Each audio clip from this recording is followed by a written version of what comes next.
pas de Brezel en Erez et Marziou Breiz, e oe gwelet o stourm ar e Montfort, harpet gant ar zaozon, a eneb d'ar franket, harpet gant ar e penteur.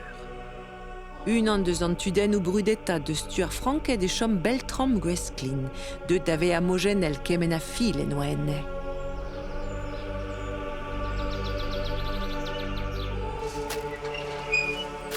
Kastelfelgerieg a oa gwechal ur blasen grem ur bet.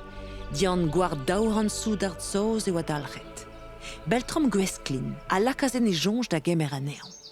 Gant tri eus e gadourien hardissa en em wiskjon evel kwadourien, ur pezmel fagoden pepini var eskoa. En em ginnig a rejon dirag a hastel evit gwerz a o c'hoat. Ar porcher a zisken as gant daou zoud ar dal evit digeri an ourdeu. Gwesklin en oa kemeret aket a guad ur vourhal hag heont a skeiver ar porcher. A re a oa chomet e kuz, a redas d'ar zin kenta hag a yelas tre hastel. Goud e kalzas tourm e plegaz ar zaozon hag ar blasen a voe aloubet gant ar vretonet.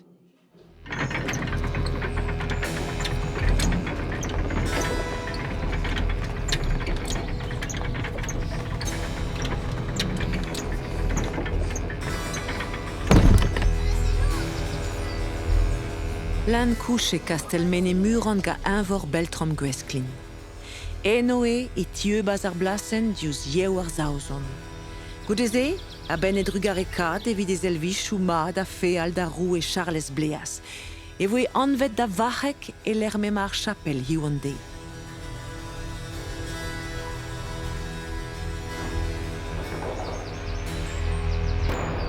Brezelerez Breiz, de neus padet un ugel voaz bennak, a ben ar fin, nenem gavek ket trec'h tuebet. Nemet c'hoarvet en dra bennak, ebe lachet Charles Bleas, e trize kan pevar e tri ugen, en em gant an alre. Kerken, an bonfort deus lavaret, hop, echu an abaden, me zo trec'h. Charles Pem, neus kave gwelloc'h, loskel an traoù, giz ma oan, nemet vi lakad en dermen, da brezel hag jis sevel ur feurim gleo, hag a lavarfe petravefe an divizou ar pioch, a deuet en dut e gweran, vin mar hatta, war ar feurim gleoze, hag petra zo lavarek ar feurim gleoze, e helfe mon ar vunfortet gant tron Breiz, nemet oa chenchet an den, parce Jan Vunfort eo ar marvet den koz a olar, hag deuet oa e vap da fe duk, an dinda an anno a Jan Pevar. E oa bet sinet emgleo dwen ran e 1300 pem a triudjen. Anue, Jan Pevare Montfort a oa plijet brazgen an net, a oa bet kreñvet a l'er da skwer neus urziet de sevel tourioù lieskornek evit kreñvet difen a chastel.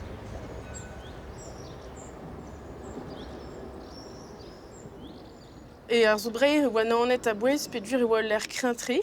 Just a wal, a fait stratégier hag evit ar fet eg ur porz. Neve oa a bouestre e kenver an armerz hag ar fet just a wal evit difen brer, a enep Angeo, Poitou, a tout. Daoust da skrid em gleo gwenran, gwarnizon nou Marziou Breiz a jom var ziwal a dindan an arvar.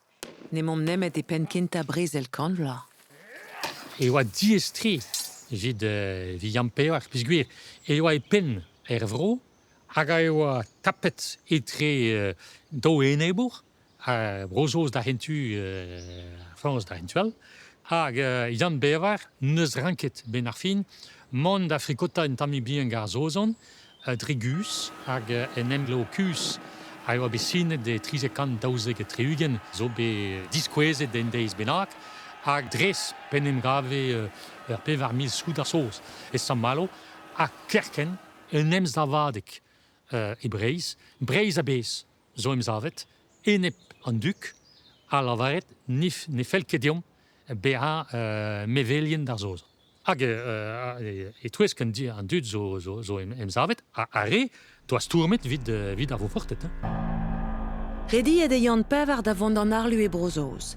Charles Pem a raior fazi braz o laka Duc Anjou da zerhouez a France, en ur lezel tud penteur a goste, ak embon ara diskar Jan Pevar.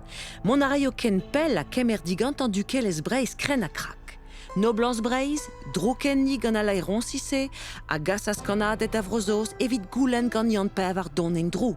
Dan 3 vizeost, 1390 a triugen et tilestras Jan Pevar et dinars gant lid. Gouze e voe sinet on eil skrid em glav e gwenner an ue, men e baouez a sket en e biez tud penteur.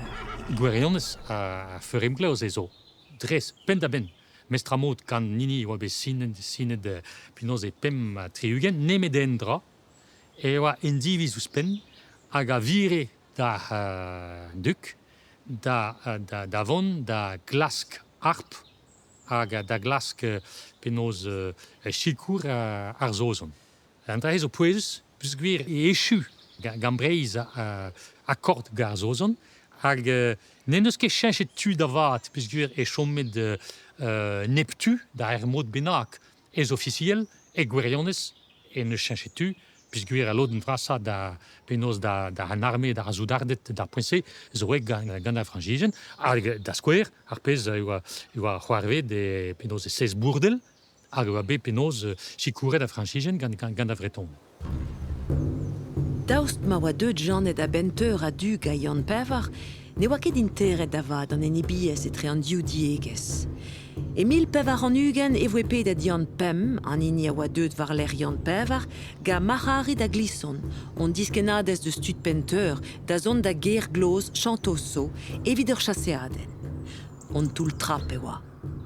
Juan gati da hat kemer dukel es breiz evit e mab, e seraz Jan e donjon a hastel. Dieu bet e voe goude ur seziz a drimis, ur vinj inscrijus a zeuas var l'er. An Duc a roaz an urs da zizmantra a reonler, a difen grons a reaz da hat sevel tra e bet e diabars ar mogerioù difen. 3 devez o doa an ezidi evit kuitad al l'er. A loudenman a gont diben ur wikad el verzer, be braz evel diouvezh karkasson, an eus mi an ei hiou nemet un nebeudrivinou hag ar borzellik digemer. Gant afer chantoso e voe laket un dermen da glem ou tud penteur var zukel es breiz, met ne ket echu gant rerou e brochal. À ce temps-là, cette vra troublier, les Français étaient à vouloir prendre les villes. Ils attaquèrent Nantes. Mesdames, Nantes se défendit, il ne fut point prise. De ce coup-là, ils vinrent au Grand Stauban.